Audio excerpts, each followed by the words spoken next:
এজিপিয়ে বিজেপিক ধন্যবাদ দিব লাগে। য'ত বিজেপিৰ বিধায়ক আছে তাততো আমাক এজিপিক এনেকৈ দিয়া নাই এখন, কিন্তু আমিতো সমানে সমানে দিছোঁ নহয়। কলিয়াবৰত বিজেপি আৰু এজিপিৰ সংঘাত হ'ব লগা কোনো কাৰণ নাই আৰু সংঘাত হোৱা নাই। যদি ব্যক্তিগত কাৰণত কাৰোবাৰ কাজিয়া লাগি বিজেপি এজিপিৰ নাম লৈছে মইতো নাজানো, কাৰণ ইয়াত সংঘাত হ'ব ক'ৰ পৰা। 22টা আঞ্চলিক পঞ্চায়ত 11টা আমি ভাগ কৰি পেলাই ইলেকশ্যন খেলিছোঁ। গতিকে বাকী পঞ্চায়তবিলাকো য'ত মোকামিলা কৰিছে, য'ত নকৰিছে বিজেপিৰো পঞ্চায়তৰ সভাপতি হৈছে, এজিপিৰো পঞ্চায়তৰ সভাপতি হৈছে, জিলা পৰিষদ তেনেকৈ আমি ভাগ কৰি খেলিছোঁ। ইয়াততো মানে নিৰ্বাচনৰ আগতেই সকলো বন্দবস্তি হৈছে আৰু সেইমতে সকলো কাম হৈছে। এটা আঞ্চলিক পঞ্চায়তক বিজেপিক দি দিয়া হৈছে, তেওঁলোকে গঠন কৰিছে। এটা আঞ্চলিক পঞ্চায়ত আমি গঠন কৰিছোঁ এজিপিয়ে। গতিকে ইয়াততো মই দেখাত একো হোৱা নাই, কিন্তু স্থানীয়ভাৱে কোনোবাই কাজিয়া কৰি যদি এজিপি বিজেপিৰ নাম দিছে এইটো সেই পৰ্যায়ৰ কথা, কিন্তু দল হিচাপে ইয়াত কোনো দলীয় কথা কেতিয়াও হ'ব নোৱাৰে। দলীয় কথা হ'বই নোৱাৰে, কাৰণ দলীয় সকলো কথাখিনি কথা কোনোটো কথা ইয়াত আগতীয়াকৈ আলোচনা নোহোৱাকৈ কাম হোৱা নাই। আৰু সকলোকে এনেকুৱা কথা নহয়, মই এতিয়া কথা এখোপ ক'লে বেছি হৈ যায়গৈ, যে আমিতো মানে গোটেইখিনি এতিয়া য'ত বিজেপিৰ বিধায়ক আছে তাততো আমাক এজিপিক এনেকৈ দিয়া নাই এখন, কিন্তু আমিতো সমানে সমানে দিছোঁ নহয়। গতিকে কাজিয়া হ'ব পৰা থলেই নাই ইয়াত।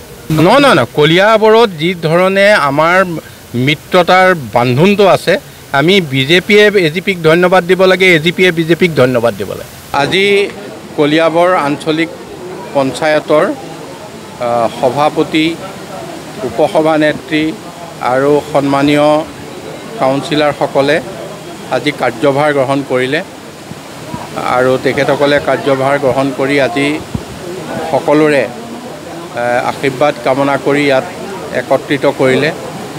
কলিয়াবৰ এই আঞ্চলিক পঞ্চায়তখন, কলিয়াবৰ বহু স্বনামধন্য ব্যক্তিয়ে এই আসনখন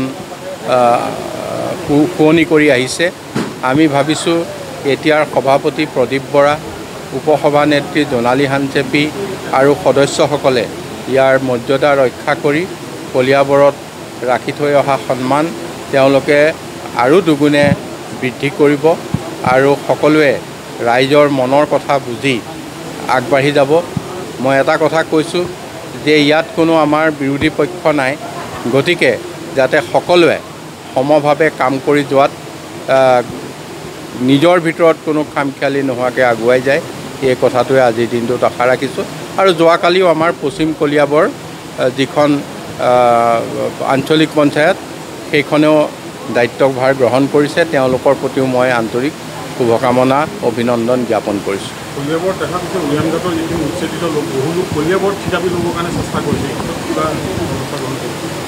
এই কথাটো মই বিশেষভাৱে জনা নাছিলোঁ, যিহেতু আপোনালোকে জনাইছে।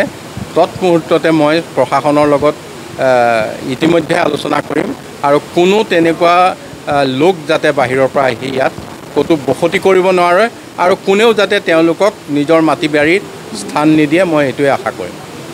আজি আসন গ্ৰহণ কৰিলোঁ, গতিকে নিষ্ঠা আৰু সততাৰে আঞ্চলিক পঞ্চায়তৰ মান সন্মান অটুট ৰাখি আগবাঢ়ি যাম। গতিকে আটাইকেইজন আঞ্চলিক পঞ্চায়তৰ সদস্যাৰ লগত আলোচনা মৰ্মে আমি আমাৰ কামত আমি আগবাঢ়িম। গতিকে আজি আমি আসন গ্ৰহণ কৰিলোঁ, গতিকে পৰৱৰ্তী সময়ত আপোনালোকৰ আশীৰ্বাদত আমি আমাৰ যাৱতীয় কামত আমি অগ্ৰসৰ হ'ম।